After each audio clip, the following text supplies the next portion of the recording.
Goeiedag almal, ek is Mannie van Bloemfontein. Dis vandag Sondag, die 22ste Februarie 2026 en ons doen die nuus in kollig. Ons hoofopskrif vir vandag sê: Suid-Afrikaners leef nog in vrees oor misdaad.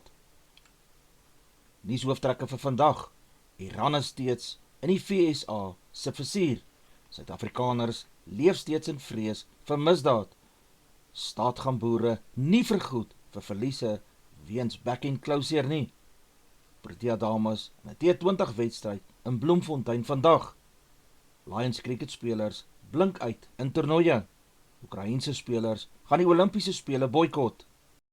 Die sukses van die polisie kan volgens die DA nie net bloot deur inhegtenisnemings bepaal word nie, omdat gemeenskappe kwesbaar teen misdadigers bly weens 'n gebrek aan skuldigbevindings en behoorlike vonnisse.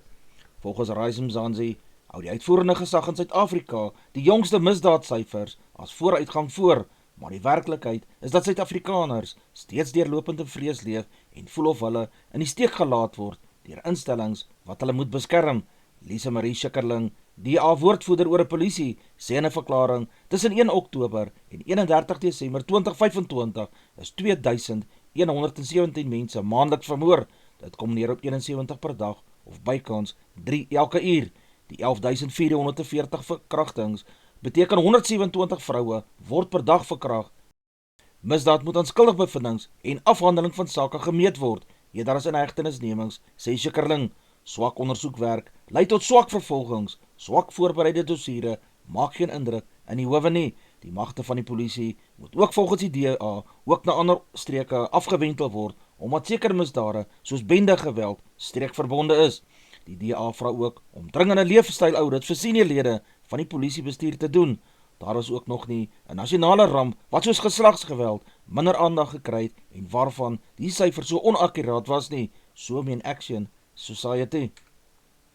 Iran het donderdag gewaarsku dat die Amerikaanse basisse, fasiliteite en bates wettige teiking sal wees indien Amerika aanvalle op hom doen. President Donald Trump van Amerika het oorlogskepe, vegvliegtuie en ander militêre toerusting na die Midde-Ooste ontplooi terwyl hy poog om Iran te verhoed om 'n kernbom te bou. Iran sê hy wil nie 'n kernbom bou nie. Die twee lande het van dese week oor Iran se kernprogram onderhandel.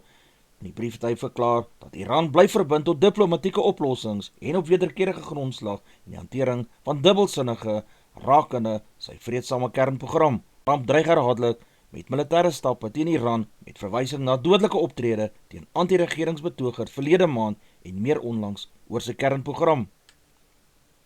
2 veldbrande is in die Hasekwa munisipale gebied in bedwang gebring. Die veldbrande, een naby Gouritsmond en nog een in die omgewing van Melkhoutfontein, het onderskeidelik Dinsdag en Woensdag ontstaan en albei het in 'n stadium buite beheer gewoed. Lydens die verslag van die GRDM het nog 'n ontoeganklike gebied wes en oos van die R305 in die rigting van Stilbaai gebrand. Noodmaatreëls is ook daar ingestel, insluitend voorbrande en 'n helikopter wat op bystand is. Span het voortgegaan met opruimingswerk en gebiede wat toeganklik is en volgens GRDM is enkele opvlammings geblus ondanks 'n sterk wind wat gewaai het. Die staat gaan boere nie kan vergoed vir verliese weens back-end-closure nie en daarom 'n spoedige optrede nodig om kuddes in te ent en te verminder dat die siekte verder sal versprei. Dr. Noluvoyo Mogatla, direkteur van dieregesondheid, sê die provinsie is iets wat in 'n hoek gedruk totdat meer entstowwe beskikbaar gestel word. Teen die naweek gaan die land 1 miljoen dosisse ontvang wat tussen die provinsies verdeel moet word en volgende week nog 5 miljoen dosisse word dan verwag. Tans word kuddes geteiken in gebiede waar BK-eisgevalle bevestig is, het Mogatla gesê. Tussen werk die provinsiale regering ook daaraan om entstowwe te bekom bo en behalwe die dosisse wat die nasionale regering beskikbaar gaan stel om die Weskaapse kuddes so gou moontlik ingeënt te kry. Dr. Ivan Meyer, LER vir landbou, ekonomiese ontwikkeling en toerisme, het verduidelik dat die stelsel gegrond is op die stelsel vir die beweging van wild wat reeds deur Cape Nature gebruik word. Hy was Saterdag op pad huis toe, na werk toe iets vir hom gesê, koop 'n lottokaartjie, en toe die Proteaner Sondag sy lottokaartjie met die wennommers vergelyk het hy besef die Valentynsdagtrekking het oornag van hom 'n multimiljonair gemaak. Die Tuba wat die lotto bedryf, sê by navraag die man het in die Lotto Plus 1 trekking op 14 Februarie 13,1 miljoen rand gewen. Hy het eers sy geluk by Ituba geverifieer en toe sy broer vertel. Hy beplan om 'n deel van sy wengeld te belê. Met die res wil hy 'n nuwe voertuig koop, asook sy huis en sy pa se huis gaan opknap. Hy wil ook sy kinders bemagtig, sodat hulle nie meer finansiëel almal op hom aangewese is nie. Hy wil hulle help om op hulle eie ondernemings op die been te bring, met die oog op langtermyn, finansiële onafhanklikheid en volhoubaarheid. Hy self gaan beslis aanhou lotto speel, het hy in die media gesê. Die FSA sterk daarteen gekant dat kunsmatige intelligensie, oftewel KI, sentraal of deur een wêreldliggaam beheer word. Volgens die FSA moet KI ontwikkeling, entrepreneurskap en innovering bevorder en nie deur een land of organisasie beheer word nie. As Winnie Wisnol, Indiese minister van inligtingstegnologie, sê daar is groot eensstemmigheid oor hierdie verklarings, maar hulle wil die getal lande wat saamstem tot bo 80 kry.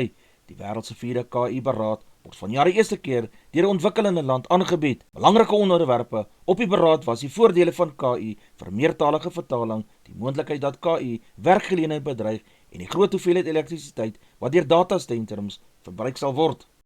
Groot kommerheers in kleinskaalse vissersgemeenskappe, nadat die geldskape wat hulle tot hulle beskikking mag hê om hulle visvangbedrywighede mee te verrig, drasties verminder is en gevolglik hulle lewensbestaan bedreig. Die vissersgemeenskap het uit verskeie oor hulle misnoë met die ontwikkeling uitgespreek teen onder meer betogings met plakate by hawens te hou en 'n memorandum aan die departement te oorhandig waarin hulle eise uitstippel. Duisende vissers, onder wie vrou en jong mense, is afhanklik van hierdie hulpbron vir oorlewing. Dit voed ons gesinne die hele jaar deur. Die vermindering van ons toewysings beteken minder dae op die see, geen inkomste vir honderde huishoudings nie en ons kinders wat honger gaan slaap, so lei die memorandum. Die skade wat dit sal veroorsaak, sosiaal, ekonomies en emosioneel, sal langdurig wees, maar is onvermybaar, het hulle gesê. Visserskoöperasies soos Paternoster en Harris Bay, wat voorheen onderskeidelik 20 en 37 toewysings ontvang het, ontvang nou so min as 2 tot 4 toewysings. Dis nog vroeg in die oorhoofse proses, maar dit blyk Dis-Chem se nuwe loyaliteitsprogram Better Rewards het blits van sy stempel op die Suid-Afrikaner se koopgedrag afgedruk. Dis-Chem het laat Oktober sy gewese loyaliteitsprogram wat op terugbetalings op grond van lede se aankope gefokus het, verwag met Better Rewards wat op die onmiddellike afslag van 'n betrokke item sal fokus. Dis-Chem bied deesdae 10% se onmiddellike afslag op 140 handelsname. Verbruikers gaan ook 'n bykomende afslag van 5% op spesifieke produkte geniet as hulle voorskrifte by Dis-Chem se apteke hervul. Kevin Voete, afrigter van die Suid-Afrikaanse onder-20's, het 'n sterk span gekies vir die eerste van 2 kragmetings teen die gasheer van vanjaar se onder-20 wêreldbeker toernooi. Riley Norton lei die span op die veld. Norton sal saam met Heinrich Theron op die slotpaar deel vorm. Op die punte word deur Jordan Steenkamp en Lindsey Jansen beman met die vlugvoetige Zeki Siyaya in die laaste vesting op nommer 15. Een van die impakspelers is Luan Gilomee, wat onlangs deel van die Springbokke suksesvol aanslag in die Perth Sevens toernooi was. Baie sterkte vir hierdie span. Die Lions het op 'n dag waarin 15 paaltjies gekantel het, die Warriors met 8 paaltjies en die eindstryd op die Wanderers gewen. Die snelbowlers Cody Youssef en Bayer Swanepoel het die Warriors daarna met 5 en 4 paaltjies onderskeidelik vir 'n skamele 95 en net 29,4 beurte in hulle tweede beurt uitgehaal. Dit was die 5de keer in die eerste rangse krieket dat die 23-jarige Youssef 15 paaltjies in 'n beurt kon plattrek. Potgieter se beurt het baie herinner aan sy helde daar in 2024 se eindstryd, toe sy 81 en 155 nie uit nie vir die Lions aangeteken het, om die WP uiteindelik met 29 lopies op die Wanderers te klop. Die Lions se Zubras Hamza was onoorwonne op 69 lopies, toe die wenlopies deur hom aangeteken is. Dis die span se eerste wedstryd in die internasionale kriketraad se eendagkampioenskap met die oog op 2029 se wêreldbeker toernooi, waaraan daar vir die eerste keer 10 spanne sal wees. Terwyl die Proteas intussen wil seker maak dat hulle saamel die nodige punte in, wil hulle ook nou jong spelers gereed kry vir daardie skouspel. Die 20-jarige Kyle Reineke is nie in die groep vir die komende eendagreeks nie, maar behoort binnekort ook haar buiging in hierdie formaat te kan maak. Die voormalige Suid-Afrikaanse onder 19 kaptein het onlangs 'n belovende buiging op haar senior internasionale vlak vir eerste T20 wedstryd teen Pakistan in Potchefstroom gemaak.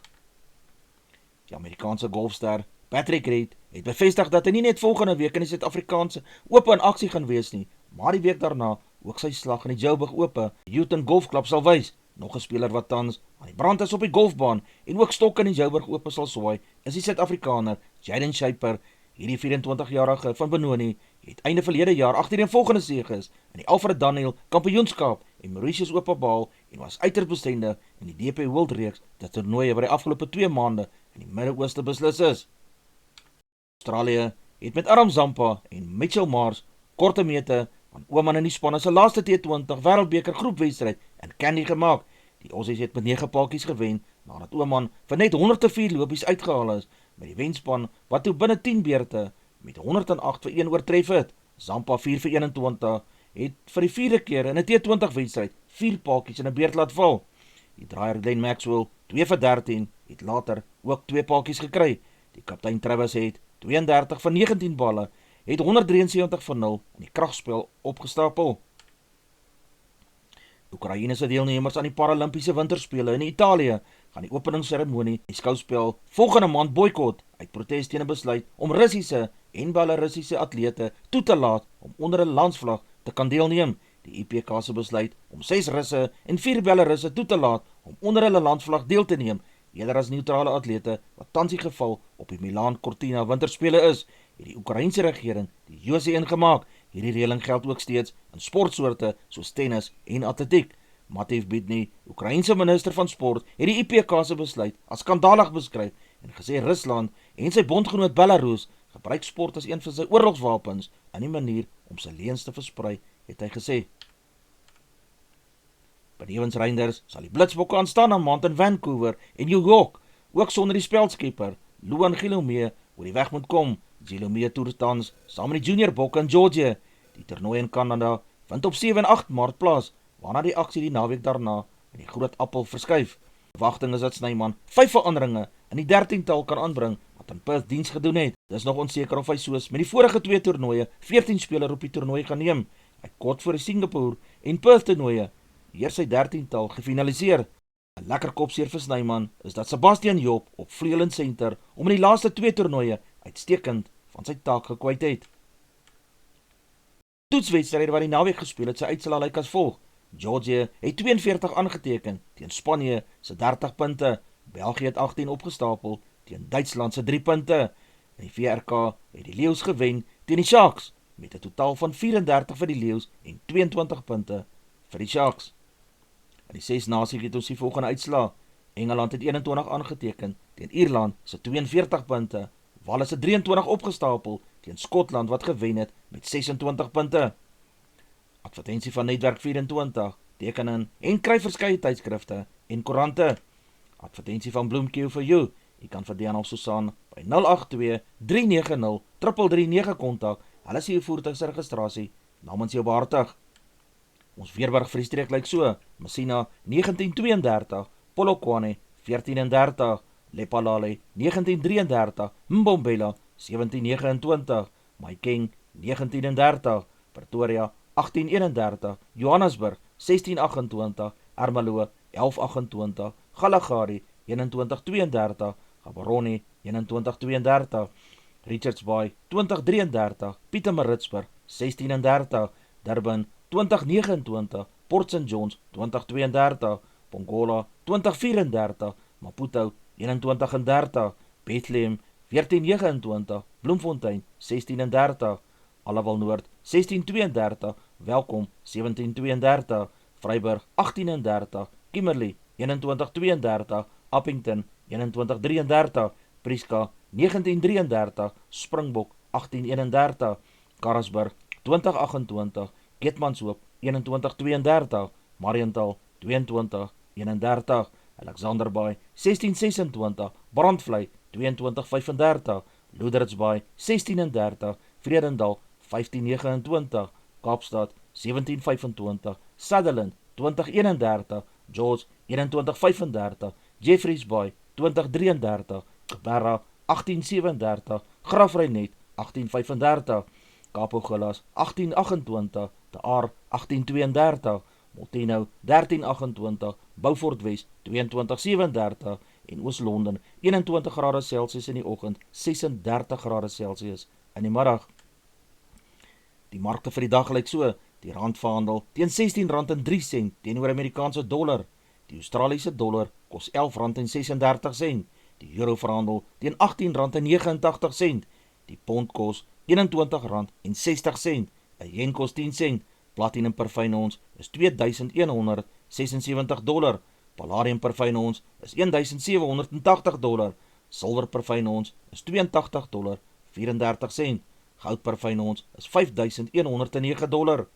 Brent olie per vat is $71,76. Gedagte vir die dag, dis Sondag. Positiewe dinge is vir ons almal beskore. Fokus op een ding per slag. Dinge sal verbeter. Vertrou net. Dis al vir vandag. Onthou om te like, deel met jou vriende en jou vriendinne en onthou om te subscribe. 'n Aangename dag en naweek word vir almal verder toegewens.